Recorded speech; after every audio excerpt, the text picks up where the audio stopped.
என்ன சொன்னார் அப்படின்னா, உருது பேசுற முஸ்லீம்கள் பத்தி ஒரு கேள்வி வருது. உருது பேசுற முஸ்லீம்கள் எல்லாம் தமிழர்களா இல்லங்கிறாரு. அதை பார்த்துட்டு சில பேர் கொந்தளிக்கிறாங்க. உருது பேசுற முஸ்லீம்கள் எல்லாம் தமிழ் இல்லன்ட்டான். உருது பேசுறவர் உருது முஸ்லீம் தானே, அது சரியாத்தானே சொல்லியிருக்காரு, தப்பா எங்க சொல்லியிருக்காரு? இதுல கோபப்படுறதுக்கு ஒண்ணும் இல்லையே. உருது தாய்மொழியாக ஒருத்தர் கொண்டிருக்கிறார், உருதுவில் பேசிக் கொண்டிருக்கிறார், ஒரு குடும்பத்திலே உருது, வேற தேவைக்காக வேண்டி வெளியில தமிழை கற்றுக்கொண்டு தமிழை பேசுகிறார் என்றால், உருது மொழியை தாய்மொழியாக கொண்டவர் உருது முஸ்லீமாகத்தான் இருப்பார். தமிழ் மொழியை தாய்மொழியாக கொண்டவர் தமிழ் முஸ்லீமாக இருப்பார். ஆங்கில மொழியை தாய்மொழியாக கொண்டவர் ஆங்கில முஸ்லீமாக இருப்பார்.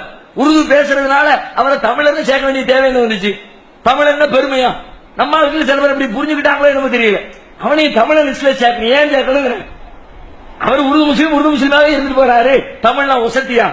அந்த நம்ம உருது முஸ்லீம்கள் கீழே விட்டுற கூடாதுப்பா, நமக்கு தகுந்த மாதிரி அவனையும் தூக்கி நமக்கு சரியகரா வச்சிருக்கணும், அதுக்காக வேண்டிய தமிழன்னு சொல்ல வர்றிய.